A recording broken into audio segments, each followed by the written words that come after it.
और इस संस्था में आज से करीब करीब 12 साल पहले आया था। कितना दिन पहले? 12 साल पहले। आज के दिन में यहाँ पे कुछ एसोसिएट बैठे हैं। आपको उम्र कितना हुआ बहन? कितना? 14 साल है कि नहीं है? यानी कि जब ये 2 साल की होगी तब से हम इस संस्था में एडमिशन किए हैं, है ना? यानी कि आज के दिन में 3.5 साल का मेरा बेटा भी हो गया है। तो तब से एडमिशन किए थे 2008 में, यानी आपका 2006 का जन्म होगा, 2000 है ना, अगर उस हिसाब से देखा जाए तो 2008 में हम इस प्रोजेक्ट में आए थे। इस प्रोजेक्ट के अंदर में जैसे आज हमारी संस्था 4 सेक्टर में काम करती है, यस और नो? जिसमें कि स्टूडेंट के लिए शिक्षा है जो APLL देती है। बाकी बहुत सारे ऐसे हैं जो अब पढ़ाई से ताल्लुक नहीं रखते हैं, तो उनके लिए हमारे पास हेल्थ प्रोडक्ट्स है, और कुछ किसान वर्ग के लोगों के लिए हमारे पास एग्रीकल्चर प्रोडक्ट्स है, यस और नो?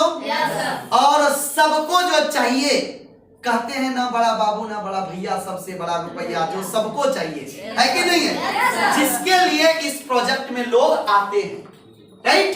तो आज से 12 साल पहले जब मैं इस प्रोजेक्ट के बारे में सुना, smart value product and services limited के बारे में, तब मैं क्लास 10th पास किया हुआ स्टूडेंट था। लो, कहां तक पढ़ाई किया था? क्लास 10th पास किया हुआ स्टूडेंट था, और तभी मैं कॉलेज में एडमिशन भी करा लिया था कॉमर्स बैकग्राउंड लेकर, कॉमर्स लेकर। और जिस तरीके से आप लोगों को ये प्रोजेक्ट किन्हीं के द्वारा मिला होगा, उसी तरीके से मैं बोलता है ना कि ये प्रोजेक्ट अगर मिला है तो कहीं ना कहीं ऊपर वाले की मर्जी से ही मिला होगा, यस और नो? क्योंकि बिना भगवान की मर्जी से पत्ता भी नहीं हिलता, तो आपको इतना बड़ा प्रोजेक्ट कैसे मिलता? तो कहीं ना कहीं वो असीम कृपा वो परमपिता परमेश्वर का होगा कि आपको ये प्रोजेक्ट मिला होगा। कोई व्यक्ति आपके जीवन में माध्यम बना होगा ये प्रोजेक्ट को पहुंचाने के लिए, यस और नो? हम लोग जो भी काम करते हैं जिंदगी में किसी ना किसी के माध्यम से ही कर पाते हैं। आज हमारा जन्म हुआ किसी ना किसी के माध्यम से, राइट? माँ पिताजी माध्यम है ना? आज के दिन में एक बच्चे बच्ची का शादी होता है, अगुआ कोई बना उसका माध्यम, राइट? उस तरीके से आप अगर इस प्रोग्राम तक पहुंचे हैं सुनने समझने के लिए, तो माध्यम बाइक, कार, बस, ट्रेन जैसे भी पहुंचते हैं। तो उसी तरीके से मुझे इस प्रोजेक्ट के बारे में एक अनजान आदमी ने ट्रेन पे बताया था, जिसको मैं ना तो पहले कभी देखा था, ना जानता था, ना पहचानता था। कॉलेज से रिटर्न जा रहे थे, एक अनजान आदमी ट्रेन पे मिले, यूं बगल में बैठा और वो बातचीत करना शुरू किया कि भाई क्या करते हैं, कहाँ घर हुआ? मैंने बोला जगदीशपुर प्रखंड में मेरा अंगारी घर है और मैं पढ़ाई करता हूँ। बोला ऐसा है कि आप एक प्रोजेक्ट के बारे में समझ लेंगे, जो खर्चा आप माँ पिताजी से लेते हैं या आप जो कोई काम करते हैं, मैं पहले कुछ सब्जी वगैरह बेच के अपना पढ़ाई कंटिन्यू कर रहा था, तो बोला आप उस प्रोजेक्ट के साथ ही अपना भविष्य बना सकते हैं। तो मैं बड़ा उत्सुक हुआ जानने के लिए कि ऐसा क्या प्रोजेक्ट है। 7 दिन पहले वो मेरे को बोले थे, संडे का दिन जाना था और मैं पहले मंडे को ही बोल दिया, तो इस बीच में 6-7 दिन का गैपिंग हो जाता है। तो मैं हर रोज सोचता रहता था कितना जल्दी संडे आ जाए, कितना जल्दी संडे आ जाए। फाइनली वो संडे आया। इसी तरह प्रोजेक्ट सुनने के लिए गया, करीब करीब 25-30 लोगों के बीच में इस प्रोजेक्ट को मैं समझ रहा था। और मुझे जो प्रोजेक्ट के बारे में बताए वो कोई और नहीं, हम लोगों के मार्गदर्शक, हम लोगों के मूर्तिकार। मैं चाहूंगा एक जोरदार ताली होनी चाहिए निरंजन सर के लिए। तो उन्होंने इस प्रोजेक्ट को पूरा डिटेल किया। जब मैंने पूरा प्रोजेक्ट को सुना समझा, उस जमाने में एडमिशन के लिए लग रहा था 7,999 रुपए। आज से 12 साल पहले कितना? 7,999 रुपए। मेरा फैमिली बैकग्राउंड उतना अच्छा नहीं था कि एक पैसा रखा है, लेकिन कहता है ना कोई भी काम का जब आप इंतजाम करना शुरू कर देते हैं और जब जरूरत हो जाती है तो कहीं ना कहीं से जुगाड़ हो जाता है। यस। तो मैं 4 भाई, सबसे बड़ा मैं था, है ना? मैं हूं तो क्या है कि ये पैसे कहां से आएगा? तो जा करके कहीं ना कहीं से मम्मी पापा कुछ अरेंज किए, कुछ दादी जी जो बगल में थे, और कुछ बड़ी मम्मी से लेकर मैं इस प्रोजेक्ट में एडमिशन किया। तो आज से 12 साल पहले एडमिशन किया, और आज के दिन में अभी जो आपने वीडियो देखा, कितना कुछ यहां से हो गया। यस और नो? एडमिशन किए थे तो पैसे इंतजाम करना पड़ा कहीं से, बाद में ये मम्मी पापा कहीं ना कहीं से पैसे दिया भैंस बेच के, क्योंकि मैं तुरंत तो यहाँ से कुछ होता नहीं है। तो यहाँ से वो कर दिया और धीरे धीरे मैंने इस सिस्टम में पढ़ाई करना शुरू किया। तब कंप्यूटर कोर्स के लिए आया था, तो कंप्यूटर कोर्स भी करना शुरू किया और पार्ट टाइम करते करते यहीं से बोलिए तो मोबाइल फोन से लेके, लैपटॉप से लेके, बाइक से लेके, कार से लेके, घर से लेके, अपने इंडिया में तो मोर देन हर जगह पे बिजनेस ही चलता है, घूम भी लिया और आज 10 कंट्री बाहर भी घूम गए। जब आए थे 16 साल की उम्र में थे, आज करीब करीब 28 साल का उम्र हो गया। लोग बोलते थे उस समय कि ये काम करोगे कल तुम्हारा शादी ब्याह होगा, लोग पूछेंगे तो क्या जवाब देगा तुम्हारे माँ पिता जी? और मम्मी पापा भी यही बात बोलते थे। मैं बोले जवाब देने की जरूरत नहीं पड़ेगा, क्योंकि हम जो काम करते हैं वो लोग देख के ही जवाब समझ लेगा, आपको जवाब देने की कोई जरूरत नहीं पड़ेगा। वो दिन भी आया कि जब हम मेरा शादी के लायक हो गए तो बहुत सारे लोग बोलता था करता क्या है लड़का, बोले इसका काम समझ में किसी को आएगा नहीं, ये करता क्या है, एक दिन प्रोग्राम में चले जाइए। और मेरे जो ससुर जी थे, जो शादी फाइनल करना था, वो ससुर जी खाली आए, एक दिन प्रोग्राम में बैठ गए, 2 घंटे के बाद वो प्रोग्राम से निकला, बोला लड़का बहुत अच्छा है, जो भी करता है मुझे सब समझ में आया। तो मेरा कहने का मतलब, मैं जब आया था तो एक नॉर्मल सा स्टूडेंट था, आज के दिन में एक एंटरप्रेन्योर हूं। आज एक इंजीनियर, डॉक्टर जो जितना कमाता होगा मैं यहाँ से उससे ज्यादा कमा पाता हूँ। ये कैसे हो पाया? आज ये सारे डिटेल आप लोगों के साथ हम साझा करेंगे।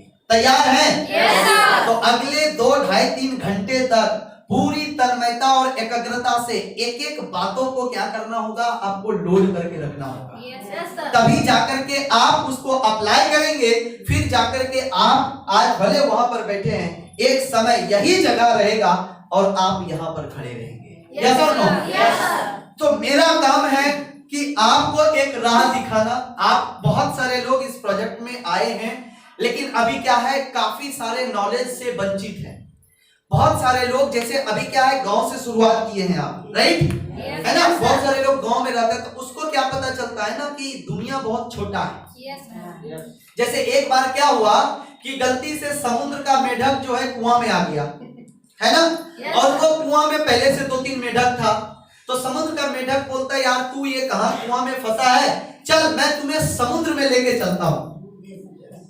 तो वो कुआं का मेढक बोलता है ये समुद्र किस कुएं का नाम है?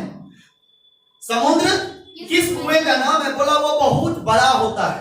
तो कुआं का मेढक ये एक बार निकलता है, डुबकी लगाता है यूं और ऐसे घूम के आता है। तो फिर समुद्र का मेढक को बोलता है इतना बड़ा होता होगा?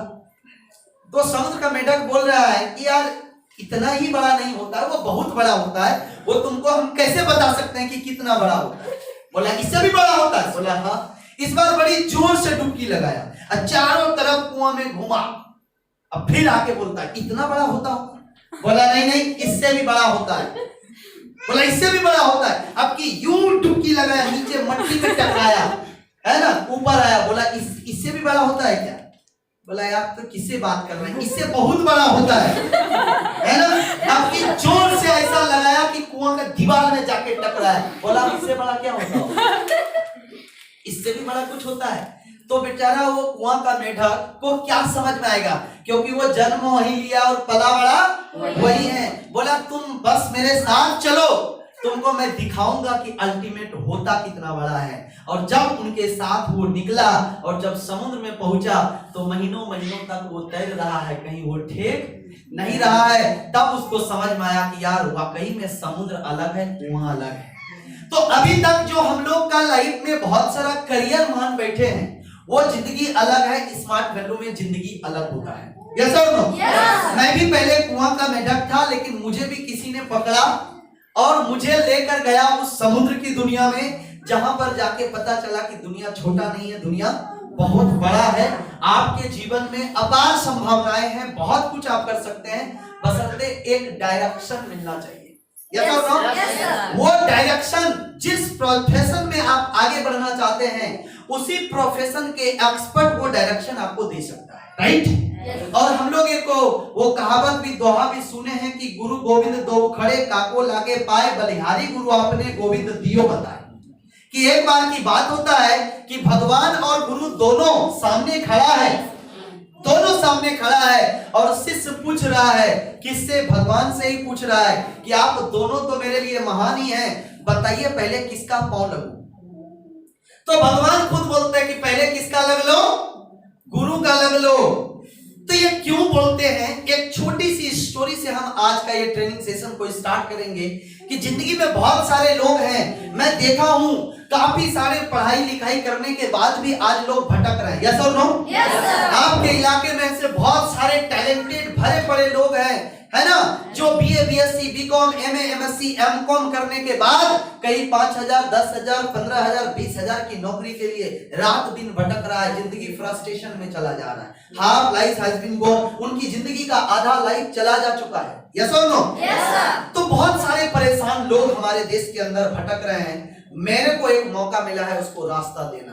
तो एक इंसान ऐसे ही है कि जिंदगी में भटक रहा होता है और भटकते भटकते भटकते भटकते उनको एक भगवान मिल जाता है और भगवान उनसे पूछता है कि बोलो वर क्या मांगोगे, जो भी मांगना एक वर देंगे। देखिए वो आदमी सोच में पड़ जाता है कि मैं क्या मांगू, क्योंकि उनके घर में बहुत सारी तकलीफें थी। पूरे जिंदगी उनके पिताजी दादाजी परदादाजी पूरे गरीबी से गुजर रहा था। मम्मी उनकी बचपन से ही नेत्रहीन थे और पूरी उनकी जो शादी भी हो गई थी, तो जिंदगी बहुत तंगी हालात में चल रहा था। तो भगवान बोले कि बोलो क्या मांगते हो। तो आदमी बोले कि भगवान मुझे ना एक दिन का समय दीजिए, मैं क्या मांगूंगा ये मैं घर वालों से पूछ के कल ठीक इसी समय बताऊंगा। तो अभी वो दौड़ते हुए घर गया और घर में जाके पिताजी को पास पहले बात बोला कि पिताजी भगवान से मुलाकात हुआ, डायरेक्ट साक्षात दर्शन दिए और बोले कि बोलो क्या मांगना है, क्या मांगते हो, क्या दूं तुम्हें। सो मैं समय लेकर आया हूं, कल फिर 12 बजे वो मुझसे मिलेंगे, आप बता दीजिए पिताजी मैं क्या मांगूंगा। तो उनके पिताजी बोलते हैं कि बेटा मैंने अपनी जिंदगी तो गरीबी से गुजारा है, मैं नहीं चाहता कि तू भी अपनी जिंदगी गरीबी में गुजारो। सो तुम ऐसा करो कि भगवान से ना ढेर सारा सोना चांदी मांग लो ताकि आगे की जिंदगी तेरी रईसी में गुजरे, राजाओं की तरह गुजरे। तो लड़का सोचा ठीक है पिताजी मैं ऐसा ही करूंगा, लेकिन फिर सोचे कि अगर पिताजी से पूछ ही लिए तो अब थोड़ी सी अर्धांगिनी से भी पूछ लेते हैं। उनकी शादी हो गई थी, वो अपनी वाइफ से जाते हैं पूछने के लिए और वाइफ को बोलती है कि हाँ जी भगवान से मुलाकात हुआ, बोलो क्या मांगे। अब उनके शादी को काफी साल हो चुके थे लेकिन कोई भी पुत्र की प्राप्ति उन्हें नहीं हुआ था। तो उनके वाइफ जो है बड़ी भावुक दिल से बोली कि ऐसा कीजिए जी, हम लोग कहीं ना कहीं पैसे कमा ही लेंगे, अमीर हो ही जाएंगे, हो सकता है भगवान इसीलिए मेरे को मिला हो, साक्षात दर्शन दिया हो, भगवान से ना आप मेरे लिए एक बेटा मांग लीजिए। तो अब वो लड़का कंफ्यूज हो गया कि भगवान तो बोले हैं एक के देंगे और अब पिताजी का सुने तो वाइफ का जाता है और वाइफ का सुने तो पिताजी का जाता है। फिर सोचा अब जब पजल में हम फंस ही गए हैं, दुविधा में फंस ही गए हैं, तो चलते हैं माँ जी से भी पूछ ही लेते हैं कि मांगना क्या है। तो वो दौड़े दौड़े मम्मी के पास जाता है। वो माँ जो बचपन से ही नेत्रहीन है, जो 9 महीने पेट में रख के जिस बच्चे को जन्म दिया है, उनका भी शकल कभी नहीं देखा है, कितने कद के हैं, किस कलर का है वो भी नहीं देख पाया है। जैसे ये बात वो बच्चा अपने माँ को जाके बोलते है कि माँ भगवान से मुलाकात हुआ था और वो एक बार देंगे, बताओ माँ क्या मांगे। तो माँ बोलती है बेटा इसमें सोचने की क्या बात है, अपने पास उतने पैसे नहीं है कि हम आंख का ऑपरेशन करा सके और आंख लगा सके, और कहीं ना कहीं ये भगवान अगर यदि मिला है तो मैं तो चाहूंगा कि भगवान से मेरे लिए आंख मांग लो ताकि बची कुछ जिंदगी में मैं तुम्हें भी देख सकूं और कुछ दुनिया को भी देख सकूं। अब वो बच्चा और भी कंफ्यूज हो जाता है कि अब तो अगर माँ का सुनूं तो पिताजी से जाते हैं और बीबी से जाते हैं, बीबी का सुनूं तो माँ और पिताजी से जाते हैं, और पिताजी का सुनूं तो माँ और बीबी से जाते हैं। किसका सुने? पूरे जीवन में वो बहुत सोच रहा है अब किसका सुने। गया पड़ोसी से पूछने के लिए। इस कहानी से आपको समझने में आएगा कि बहुत सारे लोग आज इस प्रोजेक्ट के बारे में पूछने जाता है, किससे? ज्वाइनिंग कर लिए, आपका भविष्य है, पूछने किससे जाएंगे? पड़ोसी से। तो एक पड़ोसी से पूछने गया, चाचा ऐसी ऐसी बात है, आप बताइए तो किसके लिए मांगे? कहता है ये कोनो बात है पूछने की? तुम ही सोचो, जो माँ तुमको 9 महीने पेट में रख के पाली है, जन्म दिया है, इतना बड़ा किया, क्या तुम उसके लिए ये नहीं मांग सकते हो? क्या वो कर्जा तुम कभी चुका पाओगे? बोला नहीं। तो किसी ने सजेशन दिया कि क्या मांगना चाहिए मम्मी के लिए? आंख। तो वही दूसरी पड़ोसी वाले से पूछने गया, वो बोला अरे मम्मी का जिंदगी तो अब आधा चला गया है कि नहीं है, अब क्या पका हुआ आम कब टपक जाए उस पे कितना भरोसा करते हो? तुम्हारे लिए कोई सामने खुट्टा खड़ा नहीं है, अपने लिए कोई मांग लो। एक और व्यक्ति से पूछने गया, वो बोले अरे यार अगर तुम्हारे पास धन संपत्ति रहेगा तो 2-4 को नौकर चाकर भी रख लोगे तो बेटा की तरह पाल देगा तुमको। तो जिंदगी में बहुत सारे वो कंफ्यूज हो गए। आप बताओ अगर उस जगह पर आप हो तो आप क्या मांगोगे? कल जब भगवान के पास आप जाओगे तो आप क्या मांगोगे? माँ के लिए मांगोगे, पिता के लिए मांगोगे कि अपने लिए बेटा मांगोगे? क्या मांगोगे? माँ के लिए मांगोगे? यस और नो? तो नाराज हो जाएंगे ना, है ना? अच्छा बोलो बहन, आप क्या मांगोगी अगर तुम्हें उस जगह पर अपॉर्चुनिटी मिल जाए तो? माँ के लिए आंख? यस और नो? क्या मांगेंगी? माँ के लिए मांगेंगे। माँ के लिए आंख? कितना ऐसे लोग हैं जो माँ के लिए आंख मांगेंगे? क्योंकि हम लोग माँ से बहुत प्यार करते हैं। यस और नो? माँ के लिए आंख मांगेंगे। लेकिन वो लड़का अभी तक कंफ्यूज है। अब वो दौड़े दौड़े चले गए अपने गुरुजी के पास और गुरुजी को जाके सारे समस्या बताया कि गुरुजी मैं क्या करूं, बहुत कंफ्यूज हूं, मैं किसके लिए मांगू? माँ के लिए मांगता हूं तो माँ पिताजी और वाइफ से जाता हूं, और वाइफ के लिए मांगता हूं तो माताजी और पिताजी से जाता हूं। तो गुरुजी जैसे सवाल सुने, बोले इतने छोटे से सवाल के लिए तुम इतने परेशान क्यों हो रहे हो? बोला परेशानी की ही तो बात है गुरुजी, बस 10 बजने वाला और 12 बजे भगवान फिर मिलेंगे, आप ही सॉल्यूशन दे दीजिए कि क्या मांगना है। तो भगवान के पास जाने से पहले गुरुजी ने बोला कोई तकलीफ नहीं है बच्चे, अब मेरे पास आ गए हो, ये मैं मंत्र देता हूं, भगवान से यही जाके मांगना। अब भगवान के पास वो गए और भगवान ने पूछा सोच लिया? बोले बिल्कुल सोच लिए। बोला एक ही चीज देंगे? बोला भगवान मुझे एक ही चीज चाहिए ही। बोले क्या चाहिए बोलो? बोले ज्यादा कुछ नहीं चाहिए, मेरी जो माँ है ना, मेरी माँ अपने पोते को सोने की झूलेला में झूलते हुए देखना चाहती है भगवान, और दूसरा कुछ नहीं चाहिए, ये वो चीज दे दीजिए। अब आप सोचिए मांगा कितना? एक मांगा ना वो, भगवान ने तो ऑप्शन दिया था एक, तो वो एक मांगा। लेकिन किस कंडीशन में मांगा कि मेरी माँ जो है अपने पोते को यानी कि मेरे बेटे को वो सोने की झूलेला में हुए झूलते हुए देखना, यानी कि पहले भगवान ने उसकी माँ को आंख देगा, यस और नो? उसके बाद एक पोता देगा और वो पोता को सोने के झूलेला में देगा। तो सोना मांगना था पापा के लिए, बेटा मांगना था बीबी के लिए, और आंख मम्मी को देगा तभी तो देखेगा। ये ऐसे गुरु नहीं कि फूल दिया, पान दिया, अक्षत दिया, पैसा 3 फूंक मार दिया, बाघ बनो या भैंसा, ऐसे लोगों का कोई मतलब नहीं है। हम लोगों के बहुत सारे ऐसे गलत डायरेक्शन देने वाले भी लोग हैं, यस और नो? अब अगर आप समाज के बातों में किसी के साथ अटक जाते, आप पड़ोसी किसी एक के लिए माँ का मांग लेते, तो बाकी तो 2 नहीं होता ना।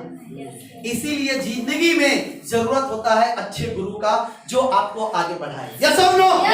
मैं अगर आज इस प्रोजेक्ट में करोड़ों रुपए इनकम कर पाया, आपने एक छोटी सी वीडियो में देखा, 12 साल के अंदर में जिंदगी में बहुत बड़ा बदलाव आया। एक अच्छे गुरु का मार्गदर्शन मेरे पास रहा। उनमें से बहुत सारे गुरु हैं, बट जिन्होंने पल पल चलने के लिए सिखाया, निरंजन सर हो गए, हाँ राजू दा हो गए, सुजय दा हो गए, बहुत सारे ऐसे गुरु का जिनका सपोर्ट आशीर्वाद की वजह से आज मैं इस जगह पर। आज आप लोग भी नए आए हैं, यस और नो? Yes sir. अब जिंदगी में आपके पास भी कई सारे समस्याएं आएंगे। एक तरफ आप सोचेंगे कि मुझे भी स्मार्ट वैल्यू में भविष्य बनाना है, और दूसरी तरफ पड़ोसी बोलेगा देखो देखो वो फलाना नौकरी करने चला गया, तू भी चल जा। अब आप कंफ्यूज होंगे कि क्या करें, स्मार्ट वैल्यू करें कि वो करें?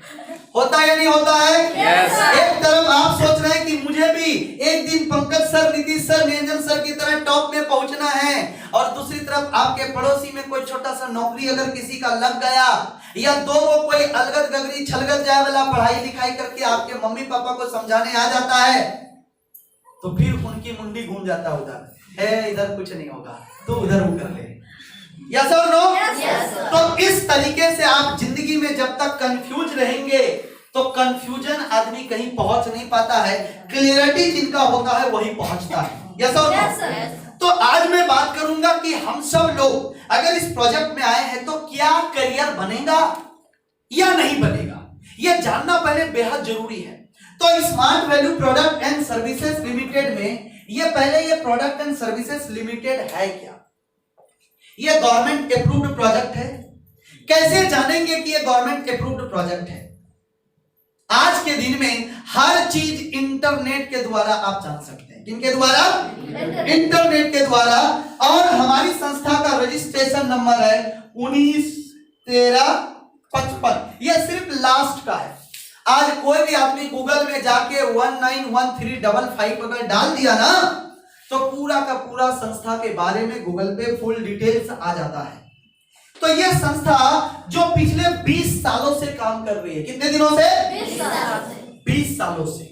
लेकिन प्रॉब्लम क्या है? संस्था से 20 सालों से है। अब अगर कोई एक हफ्ता पहले आए हैं तो वो तो इस चीज को एक हफ्ता पहले से ही जान रहा है ना? Yes sir. यस और नो? वो तो एक हफ्ता पहले से जान रहे हैं। भले भारत आजाद 1947 में हुआ, लेकिन हम वो सिर्फ पढ़ते हैं इतिहास में। उस समय कितना कांड हुआ ये किसी को मालूम नहीं, हकीकत नहीं समझ पाते हैं। यस और नो? सो दोस्तों, स्मार्ट वैल्यू 20 साल पहले स्टार्ट तो हुआ है। 20 साल में आज करीब 42 लाख से ज्यादा लोग पूरे देश में इस प्रोजेक्ट के साथ जुड़ चुके हैं। ना जाने कितने लोग इस प्रोजेक्ट के जरिए करोड़पति बन चुके हैं, कितने लोगों का परिवार में खुशहाली आ चुका है।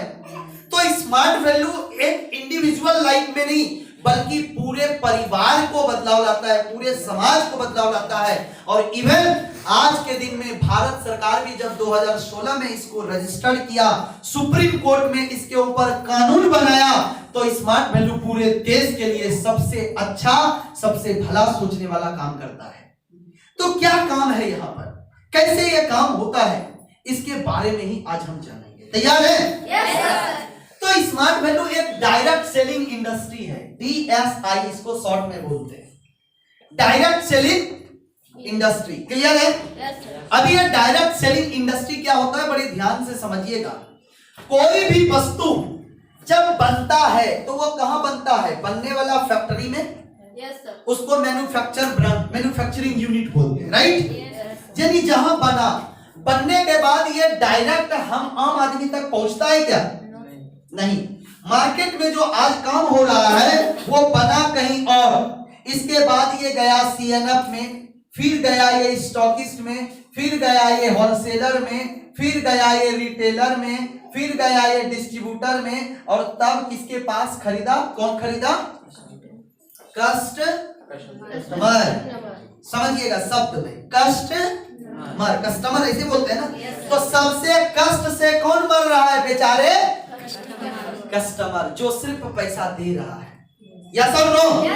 अब इनडायरेक्ट मार्केट में क्या होता है कि जब कोई भी वस्तु यहां पर बना और इसका बनावटी चार्ज अगर 5 रुपए पड़ा तो ये वस्तु CNF को कितना में देगा? 1 रुपया में वो साइंटिस्ट चला लेगा, क्योंकि वहां पर तो इसके लैब में तो प्रोडक्ट क्वालिटी जांच के लिए तो साइंटिस्ट लेवल का लोग चाहिए, है ना? बड़ी बड़ी मशीन चाहिए। सबसे ज्यादा तो लोग यही चाहिए, बाकी तो सिर्फ माल सप्लाई करता है। यानी कि कम से कम ये इसको कितना में छोड़ेगा? 10 में। यस और नो? ये अब इसको छोड़ेगा 20 में, ये 30 में, ये 40 में, ये 50 में। अच्छा, ये कस्टमर कितना में लेंगे? कस्टमर को कितना में मिलेगा बता सकते हैं? कम से कम कस्टमर को ये मिलेगा प्रोडक्ट 100 रुपए में। अब आप बोलेंगे क्यों सर? क्योंकि ये यहां से यहां तक पहुंचाने के लिए एक वो विज्ञापन टीवी एड भी चलाया जाएगा। क्या चलाया जाएगा? टीवी में प्रचार देखते हैं ना, जब कोरोना आया तो सब कंपनी वाला कोरोना को ऐड कर दिया, है ना? पूरी दुनिया की साइंटिस्ट लगी है कोरोना की वैक्सीन ढूंढने में, तब तक आप लाइव वैसे धोते रहिए। या सब नो? तो वो ऐड जो कर रही है वो फ्री कर रही है क्या? नहीं। तो आम लोगों तक कैसे मालूम चलेगा कि ये कोई नया प्रोडक्ट है? तो कोई बढ़िया स्टार सेलिब्रिटी को पकड़ेगा और टीवी के जरिए वो विज्ञापन पे एड दे देगा, तो ये भी तो पैसा लेगा ना 5 करोड़। तो वो पैसा किसका गया? यही कस्टमर से ना वसूलना है। तो इसीलिए कष्ट से कौन मर रहा है? कस्टमर। और 5 रुपए का वस्तु कौन खरीद रहा है 100 रुपया में? कस्टमर। समझ में आ रहा है? तभी जाकर के एक डायरेक्ट सेलिंग क्या हुआ कि जो प्रोडक्ट बनेगा ये प्रोडक्ट डायरेक्ट कस्टमर तक पहुंचेगा। इस बीच में कोई भी बिचौलिया दलाल नहीं रहेगा। बिचौलिया दलाल, इसको इंग्लिश में मिडिल मैन बोलते हैं। क्या बोलते हैं? Middle man. तो ये बीच के जब कहानी खत्म हो जाएगा तो ये प्रोडक्ट कम में मिलेगा कि नहीं? हेलो, कम में मिलेगा ना? एक तो प्रोडक्ट में कम में भी मिलेगा और ऊपर से ये जो ऐड करने के लिए सलमान खान, शाहरुख खान, कटरीना और कौन करीना को पैसा देते हैं, वो पैसा भी बच गया। तो वो पैसा अब अगला कोई व्यक्ति अगर इस प्रोजेक्ट के साथ कोई प्रोडक्ट लेता है तो किसके जरिए? यही पंकज सर, संटू सर और मनीष सर के जरिए। ऐसा ही ना बहुत आप लोग यहाँ पर आए इस प्रोजेक्ट में पढ़ने के लिए या हेल्थ के लिए आए, तो क्या सलमान खान के बोलने से आए कि संटू सर को बोलने से आए? तो सलमान खान तो नहीं बोला, वो बोलता तो 5 करोड़ लेता। तो जो चीजें आपको 15,000 में कोर्स मिल रहा है उस कोर्स के लिए फिर आपको 1.5 लाख देना पड़ता, और देना ही पड़ता है। एक इंस्टीट्यूट है जिसका विश्वनाथ आनंद, एक सेलिब्रिटी है जो प्रचार करता है। अब वो विश्वनाथ आनंद प्रचार तो फ्री में नहीं करता होगा, आई डोंट नो कि वो कितना मनी लेता है, लेकिन वो लोग करोड़ से नीचे बात नहीं करता है। तो अगर करोड़ रुपए उनको दिया इंस्टीट्यूट वाले, तो डेफिनेटली अब उनके पास जो स्टूडेंट आएंगे तो उनसे तो वसूलेगा ना। तो 15 के जगह 1.5 लेगा, तब तो होगा उसका। तो यहाँ पर वो पैसे जो सेव हो रहा है उसी पैसे को सिस्टम के जरिए क्या करेगी? हर व्यक्ति को डिलीवर करेगा। किसके जरिए? सिस्टम के जरिए। तो यह सिस्टम कैसे पैसा देती है, थोड़ा सा ध्यान से समझने की कोशिश कीजिएगा। कोई